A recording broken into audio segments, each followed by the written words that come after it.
if I hear one more pastor talk about money, I'm going to lose it. Why are these people so greedy? And see, again, preconceived notions. We have to talk about money. And this is so crazy, right?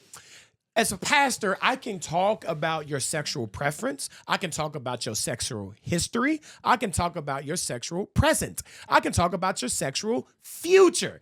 I could talk about race. I can talk about politics. But if I say anything about money, now you're going to get upset. Like, what is going on here, right? Yeah. It's that preconceived notion. And a lot of the times, if you throw, and I'm not reducing anybody to animals, but if you throw a rock into a pack of dogs, the dog that yelps is the one that got hit. Which means, you know, ow, that hurt, ouch, you know, they're communicating that. We have to talk about money because a lot of the times money is probably the only thing the last thing that you need to surrender to the Lord, right? How can you trust me with your spiritual well-being as a pastor? Yeah. But you're really skeptical about the dollar. Yeah. It's the enemy just coming in like, no, you hold this, you hold this. Yeah. And then he just wants your money. Exactly. And then we allow that spirit of offense to come in and boom, right?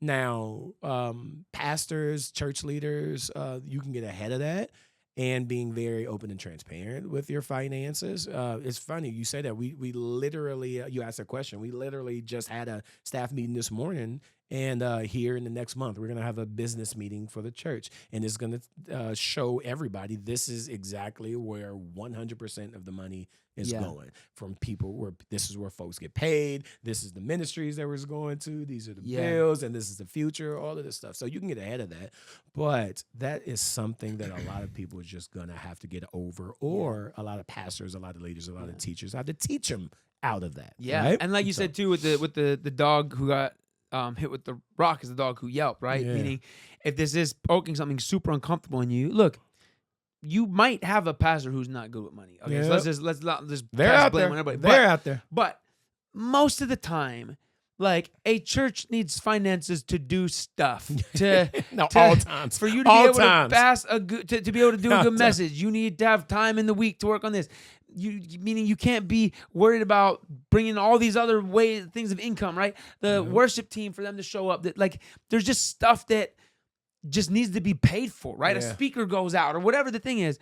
And so, like, needing money is not a bad thing, and creating that and doing good things with it. And so I think that, like, if I'm wearing Versace drawers, then be like, hey, yo, Richard, you got Versace drawers on. Yo, what's up, right? And I'm like, yeah, the church bought me this. Yeah. Have your eyebrow raised. Yeah. Everything that we need, like, it requires money to do it. But again, it's not about, I grew up a poor boy, and we survived off of nothing. And not only that, not only did we survive off nothing, we thrived. Like, I learned my morals, my values. I learned Jesus whenever I was dead broke. So I'm not so tethered to money. But I've also realized that many times our selfishness, our greed, our storing treasures here on earth, those are the things that's holding us back of crossing that threshold and an intimacy with him.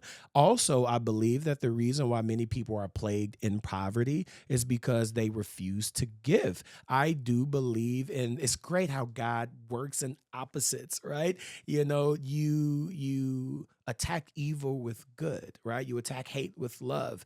You shine light in the darkness, right?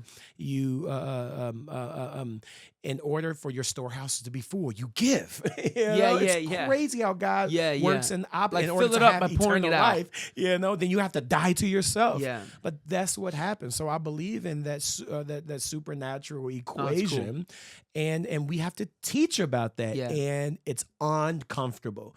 And a lot of times when people are being faced with uncomfortable messages, folks, they dismiss it by being like, oh, why do they got to do all of this? Because they don't want to hear it. Or folks lean into it. Yeah. Or folks just discard it. It just depends. Anyway. Yeah. No, it's great.